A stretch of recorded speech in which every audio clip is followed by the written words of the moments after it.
ಸ್ನೇಹಿತರೆ ನಮಸ್ತೆ. ನಾಡು ನುಡಿ ಯೂಟ್ಯೂಬ್ ಚಾನಲ್ಗೆ ನಿಮಗೆಲ್ಲ ಸ್ವಾಗತ. ಸ್ನೇಹಿತರೆ, ಕನ್ನಡದ ಖ್ಯಾತ ಕಲಾವಿದ ರಾಜು ತಾಳಿಕೋಟೆಯವರು ಹೃದಯಾಘಾತದಿಂದ ಈ ಲೋಕವನ್ನು ತ್ಯಜಿಸಿದ್ದಾರೆ. ಖ್ಯಾತ ರಂಗಭೂಮಿ ಕಲಾವಿದ ಮತ್ತು ಕನ್ನಡದ ಹಲವು ಚಿತ್ರಗಳಲ್ಲಿ ನಟನೆಯನ್ನು ಮಾಡುವುದರ ಮೂಲಕ ಸಾಕಷ್ಟು ಜನಪ್ರಿಯತೆಯನ್ನು ಗಳಿಸಿಕೊಂಡಿದ್ದ ರಾಜು ತಾಳಿಕೋಟೆಯವರು ದಿಢೀರಾಗಿ ಹೃದಯಾಘಾತದಿಂದ ತಮ್ಮ ಪ್ರಾಣವನ್ನು ಕಳೆದುಕೊಂಡಿದ್ದಾರೆ. ಉಡುಪಿಯಲ್ಲಿ ಶೂಟಿಂಗ್ನಲ್ಲಿ ತೊಡಗಿಸಿಕೊಂಡಿದ್ದ ರಾಜು ತಾಳಿಕೋಟೆಯವರಿಗೆ ಇದ್ದಕ್ಕಿದ್ದ ಹಾಗೆ ಹೃದಯಾಘಾತವಾಗಿದೆ. ತಕ್ಷಣ ರಾಜು ತಾಳಿಕೋಟೆಯವರನ್ನ ಉಡುಪಿಯ ಮಣಿಪಾಲ ಆಸ್ಪತ್ರೆಗೆ ದಾಖಲು ಮಾಡಲಾಗಿತ್ತು. ಆದರೆ ಚಿಕಿತ್ಸೆ ಫಲಕಾರಿಯಾಗದೆ ರಾಜು ತಾಳಿಕೋಟೆಯವರು ತಮ್ಮ ಪ್ರಾಣವನ್ನ ಕಳೆದುಕೊಂಡಿದ್ದಾರೆ. ಈ ನಡುವೆ ರಾಜು ತಾಳಿಕೋಟೆಯವರಿಗೆ ಚಿಕಿತ್ಸೆ ನೀಡಿದ ವೈದ್ಯರು ಅವರ ಸಾವಿಗೆ ಕಾರಣವನ್ನ ಬಿಚ್ಚಿಟ್ಟಿದ್ದಾರೆ. ಹಾಗಾದರೆ ರಾಜು ತಾಳಿಕೋಟೆಯವರಿಗೆ ಏನಾಗಿತ್ತು? ದಿಢೀರಾಗಿ ಅವರಿಗೆ ಹೃದಯಾಘಾತವಾಗಲು ಕಾರಣವೇನು? ಅವರ ಸಾವಿಗೆ ಸಂಬಂಧಪಟ್ಟಂತೆ ವೈದ್ಯರು ಕೊಟ್ಟ ಮಾಹಿತಿ ಏನು? ಇವೆಲ್ಲದರ ಬಗ್ಗೆ ಸಂಪೂರ್ಣ ಮಾಹಿತಿಯನ್ನ ಈ ವಿಡಿಯೋದಲ್ಲಿ ನಾವು ನಿಮಗೆ ತಿಳಿಸಿಕೊಡ್ತೀವಿ.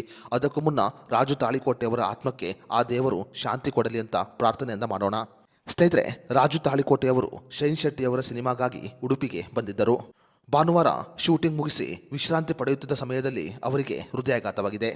ಹೃದಯಾಘಾತವಾದ ತಕ್ಷಣ ಉಡುಪಿಯ ಮಣಿಪಾಲ ಆಸ್ಪತ್ರೆಗೆ ದಾಖಲು ಮಾಡಲಾಯಿತು. ಆದರೆ ಚಿಕಿತ್ಸೆ ಫಲಕಾರಿಯಾಗದೆ ಅವರು ತಮ್ಮ ಪ್ರಾಣವನ್ನು ಕಳೆದುಕೊಂಡಿರುತ್ತಾರೆ. ವೈದ್ಯರು ನೀಡಿರುವ ಮಾಹಿತಿಯ ಪ್ರಕಾರ ರಾಜು ತಾಳಿಕೋಟೆಯವರಿಗೆ ಕೆಲವು ವರ್ಷಗಳ ಹಿಂದೆ ಹೃದಯಾಘಾತವಾಗಿತ್ತು. ಆ ಸಮಯದಲ್ಲಿ ಅವರ ಹೃದಯಕ್ಕೆ ಸ್ಟಂಟ್ ಅನ್ನ ಹಾಕಲಾಗಿತ್ತು.